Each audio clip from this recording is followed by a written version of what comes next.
یعطیکا ربک فترضا، میرے محبوب تجھے اتنا عطا کروں گا، تجھے اتنا نواز دوں گا کہ تو حشر کے روز بھی مسکراتا نظر آئے گا۔ خوشی کا موقع تھا نا، خوشی کا موقع تھا نا۔ ہمیں نہیں پتا اللہ ہم سے راضی ہوا کہ نہ ہوا، علماء کو نہیں پتا کہ اللہ راضی ہوا کہ نہ ہوا۔ نہ شہداء یہ کہہ سکتے ہیں کہ ہماری قربانی قبول ہوئی، نہ مبلغین یہ کہہ سکتے ہیں کہ ہمارے مجاہدوں کی قیمت لگی۔ صرف محمد مصطفیٰ ہے صلی اللہ علیہ وسلم، جن کو اللہ دنیا میں کہہ رہے ہیں میرے محبوب تجھے خوش کر کے دکھاؤں گا۔ تو موقع تو خوشی کا تھا نا، لیکن قربان جاؤں رحمت عالم پر صلی اللہ علیہ وسلم۔ کچھ آج درود بھی آپ کا تھوڑا، اچھا پہلی ملاقات ہے نا آپ سے۔ میں تو دوستوں سے کہا کرتا ہوں کہ یہ وظیفہ کائنات ہے صلی اللہ یہ جب آپ پڑھتے ہیں آپ تنہا نہیں ہوتے۔ فرمایا آپ کا ذکر اطہر شروع جب ہوا صلی اللہ آپ کا ذکر اطہر شروع جب ہوا، میرے الفاظ بھی باوضو ہو گئے، تتلیاں پھول خوشبو ہوا روشنی سب کے سب شامل گفتگو ہو گئے۔ آپ تنہا نہیں ہوتے، جب درود پڑھتے ہو آسمان کے ستارے بھی تمہارے ساتھ ہوتے ہیں، بارشوں کے قطرے بھی ساتھ ہوتے ہیں، ریت کے ذرات بھی ساتھ ہوتے ہیں، درختوں کے پتے بھی ہمراہ ہوتے ہیں، اللہ کے فرشتے بھی ہمراہ ہوتے ہیں۔ اس لیے گھبرا کے نہ کہا کرو، بے قرار ہو کر پڑھا کرو صلی اللہ علیہ وسلم۔ حق تعالی نے فرمایا وَلَسَوْفَ یُعْطِیکَ رَبُّکَ فَتَرْضَىٰ، میرے محبوب ساری کائنات اپنے رب کو راضی کرنا چاہتی ہے، اور رب چاہتا ہے محمد کے چہرے پر مسکراہٹ آ جائے۔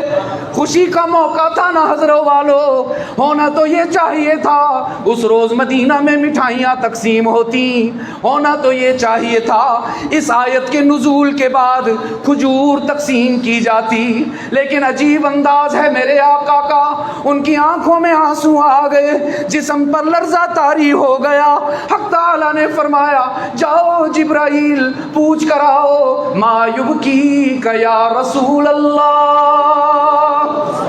میرے محبوب آج رونے کا دن نہیں، آج تو خوش ہونے کا دن ہے، آج آنسو بہانے کا دن نہیں، آج تو مسکرانے کا دن ہے۔ آج کیوں رو رہے ہو؟ رحمت عالم نے فرمایا جاؤ جبرائیل میرے رب سے میرا پیغام پہنچاؤ، کسی اور کے لیے نہیں رو رہا، اب کی علی امتی، میں اپنی امت کے گنہگاروں کے لیے آنسو بہا رہا ہوں۔ مجھے تو اللہ خوش کر دے گا، پتہ نہیں ان کا کیا بنے گا۔ جبرائیل چلے گئے واپس، اللہ سے جا کے عرض کیا الہ العالمین تیرا محبوب تو اپنی امت کے گناہگاروں کی فکر میں ہے۔ حق تعالی نے فرمایا جاؤ میرے جبرائیل، میں نے طے کر لیا نا کہ اپنے محبوب کے چہرے پر مسکراہٹ سجاؤں گا، جاؤ جا کر اس کو بتا لو انا سنرضیک فی امتک، صرف تیرے چہرے پر مسکراہٹ نہیں ہوگی، تیری امت کو بھی جنت میں تیرا ساتھ عطا فرما دوں گا۔ تو راضی ہو جائے گا اپنی امت کے بارے میں۔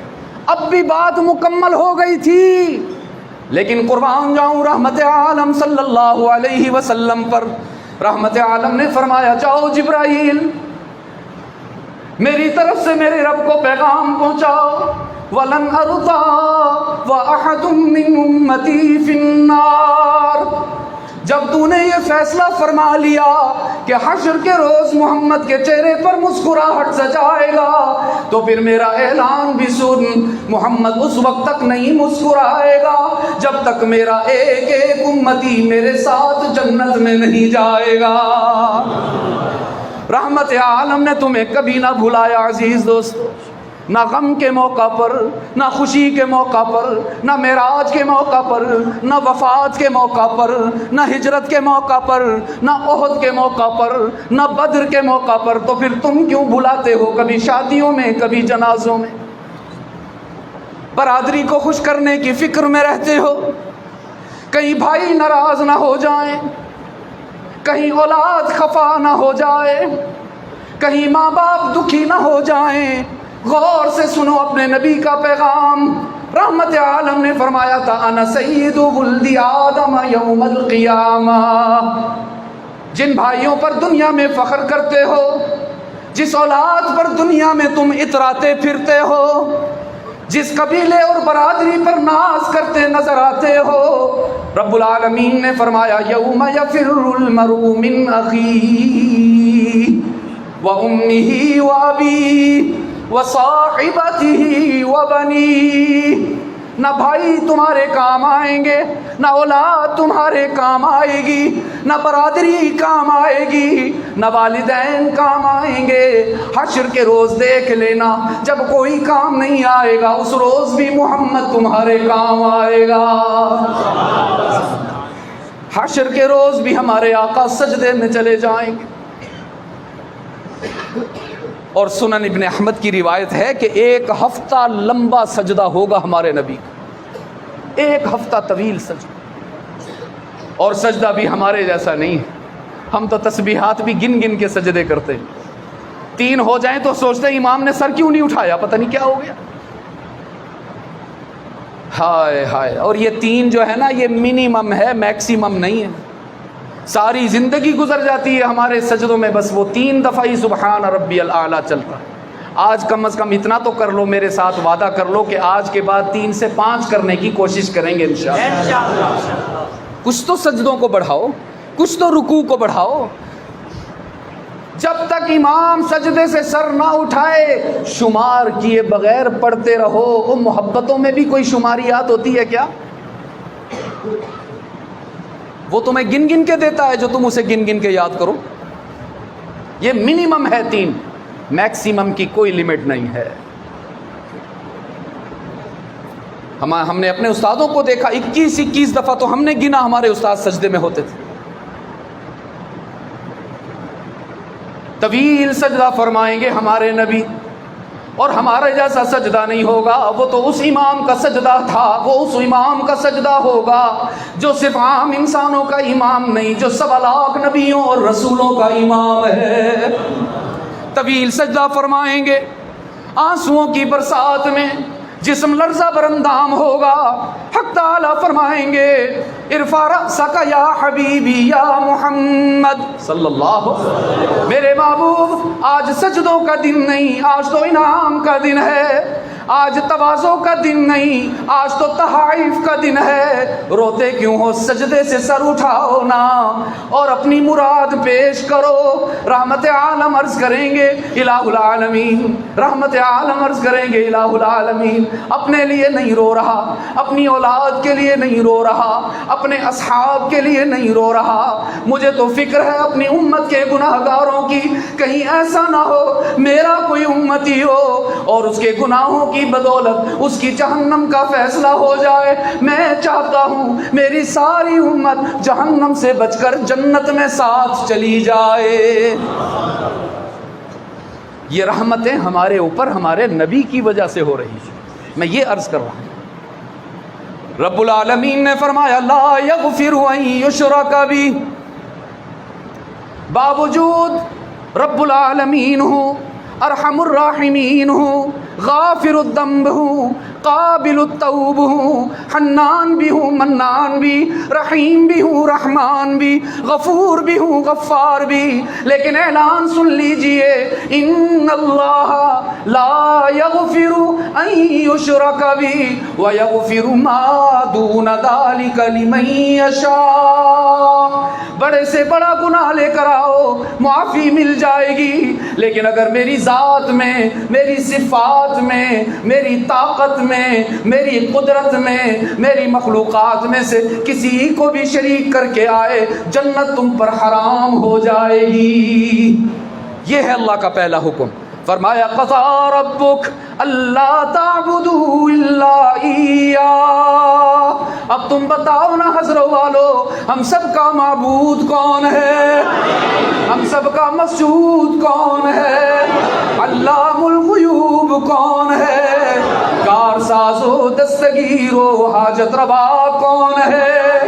اور اپنے بندوں کی مشکلات دور کرنے والا مشکل کشا کون ہے؟ اولاد عطا کرنے والا کون؟ رزق کے فیصلے فرمانے والا کون؟ بیماریاں دور کرنے والا کون؟ اور اپنے گناہگار بندوں کو تانا دیے بغیر معاف کرنے والا کون؟ یہی وہ عقیدہ ہے جو اللہ نے اپنے کرم سے ہمیں والدین کی گود میں عطا فرمایا. پتہ نہیں آپ بھی اپنے بچوں کو رات کو سلاتے وقت یہ کلمہ پڑھاتے ہو کہ نہیں پڑھاتے؟ پڑھاتے ہو؟ جواب کمزور ہے نا. وہی پڑھائیں گے نا کہ جو جن کو آتا بھی ہوگا. خیر سے وہ میں سنایا کرتا ہوں، کسی شخص نے، وہ چودھری صاحب تھے علاقے کے، انہوں نے کسی مولانا صاحب کا بیان سنا. مولانا صاحب نے کہا اگر تم کسی کو ایک دفعہ کلمہ پڑھا دو، کسی کافر کو مسلمان بنا دو، تمہاری جنت پکی ہوگی. چودھری صاحب بڑے خوش ہوئے، یہ کون سا مشکل کام ہے. گھر گئے، بندوق اٹھا کے بازار میں آ گئے. ایک ہندو کی دکان تھی، اس کو باہر کھڑے ہو کر کہنے لگے او ہندو کے بچے کلمہ پڑھو. اس نے کہا چودھری صاحب خیر ہے، طبیعت تو ٹھیک ہے آپ کی، میں کیوں کلمہ پڑھوں؟ میں تو ہندو ہوں، میں اپنی مذہبی کلام پڑھتا ہوں، آپ مسلمان ہیں، آپ کلمہ پڑھیے. چودھری صاحب کہنے لگے اچھا پھر اگوں زبان بھی چلانا ہے؟ زبان بھی چلاتے ہو میرے آگے، میں جو کہہ رہا ہوں کلمہ پڑھو. نے کہا میں نہیں پڑھتا بھائی. چودھری صاحب نے پکڑا، وہ تو بیچارہ ہندو، بیچارہ دھان پان کا نحیف و نزار سا بیچارہ آدمی تھا، منحنی سا. چودھری صاحب ماشاءاللہ پلے ہوئے، پکڑا اس کو، ہندو کو گریبان سے کھینچا، اس کو باہر نکالا، دکان سے گرایا، زمین پر رکھا، اس کے سینے پہ پاؤں اور بندوق کی نالی اس کے ماتھے پر، اور کہا پڑھ کلمہ ورنہ چلاتا ہوں گولی. کہنے لگا چودھری صاحب گولی نہ چلاؤ، مہربانی کرو کلمہ پڑھا دو. چودھری صاحب نے کہا میں کیوں پڑھاؤں ظالم، خود پڑھو. اس نے کہا چودھری صاحب مجھے آتا تو میں مسلمان نہ ہوتا. آپ پڑھانا چاہ رہے ہو نا، آپ مجھے پڑھاؤ، میں آپ کے پیچھے پیچھے پڑھتا ہوں. تو چودھری صاحب نے بندوق کی نالی پیچھے کر کے کہا ظالم کے بچے کلمہ تو مجھے بھی نہیں آتا ہے. ہم آج اپنے بچوں کو کیوں نہیں ٹائم دے رہے؟ کیوں ان کو موبائل کے حوالے کر دیا؟ کیوں ان کو ٹیلی ویژن پر بٹھا دیا؟ 4 گھنٹے گزر جاتے ہیں، بچوں کی گیمیں ہی ختم نہیں ہوتی، ٹک ٹاک ہی ختم نہیں ہوتا. کیوں؟ کیونکہ ہمارے پاس اپنے بچوں کو تربیت دینے کے لیے کچھ بھی نہیں. ہم نے سیکھا ہی نہیں دین کو، ہمیں خود ہی نہیں پتا کہ اپنے بچوں کو کیا بتانا ہے، محبوب کی سنتوں سے کیسے ان کو متعارف کروانا ہے. وہ صبح جاگے تو سنت کیا ہے ہم کیسے بتائیں جب ہمیں نہیں پتا؟ وہ رات کو سوئیں تو سنت کیا ہے ہم کیا بتائیں جب ہمیں نہیں پتا؟ کھانے کی سنتیں ہم نہیں بتاتے، پینے کی سنتیں ہم نہیں بتاتے، واش روم جانے میں ہمارے نبی کا طریقہ کیا تھا ہم نہیں بتاتے، دودھ پیتے وقت ہمارے نبی نے کیا دعا پڑھی ہم نہیں بتاتے، کیونکہ ہمیں ہی نہیں آتا. اگر ہمارے والدین نے ہم پر یہ ظلم کیا اور ہمیں یہ چیزیں نہیں سکھائیں، میں ہاتھ جوڑ کے کہتا ہوں تم اپنی اولادوں پر یہ ظلم مت کرو، ان کو مدارس سے وابستہ کرو، خود بھی علماء کے قدموں میں بیٹھو، اپنی اولاد کو بھی یہاں لے کر آؤ اور ان کو یہ چیزیں سکھاؤ جس سے اللہ دنیا بھی بناتا ہے آخرت بھی بناتا ہے. میں نے ابتدا میں قرآن کی آیت پڑھی تھی من عمل صالحا من ذکر او انثى وهو مؤمن. ایمان اور عمل صالح کی کسوٹی پر پورا اترنے والوں کے لیے اللہ 2 انعام کا اعلان کر رہا ہے. ایک انعام دنیا میں، ایک آخرت میں. دنیا کا انعام یہ ہے کہ تم قابل رحم نہیں رہو گے، قابل رشک بن جاؤ گے، تم مقروض نہیں رہو گے، تم قرض دینے والے بنو گے، تم زکوٰۃ لینے والے نہیں دینے والے بن جاؤ گے، ساری کائنات میں معزز ہو جاؤ گے، محترم ہو جاؤ گے جب محمد کے قدموں میں آؤ گے. جیسے اللہ نے ابو بکر و عمر، عثمان و علی، طلحہ و زبیر، حسن و حسین، معاویہ بن ابی سفیان کو بلند کیا، اللہ تمہیں بھی بلند کر کے دکھائے گا. اسد فیوز در مصطفیٰ کے کیا کہنے، جس کو جو بھی سعادت ملی یہیں سے ملی. محمد کے قدموں کو چھوڑ کر اگر تم کامیابیاں ڈھونڈتے ہو، تم جیسا نادان کوئی نہیں۔ اگر ابو جہل جیسا رحمت عالم کا قریبی وہ محمد کے نقش قدم کو چھوڑ کر جہنم کا ایندھن بن سکتا ہے، تو میں اور تم کس کھیت کی مولی ہیں؟ دیکھتے نہیں ہو آج ہمارے پاس بظاہر ایٹم بم بھی ہے، آج بظاہر ہم ایک زرعی ملک بھی ہیں، آج بظاہر ہم ایک آزاد ملک بھی ہیں، آج بظاہر ہمارے پاس بہت زیادہ دولت بھی ہے، ثروت بھی ہے، حکومت بھی ہے، اقتدار بھی ہے، افواج بھی، لیکن اس کے باوجود ساری کائنات میں عبرت کا نشان بنے ہوئے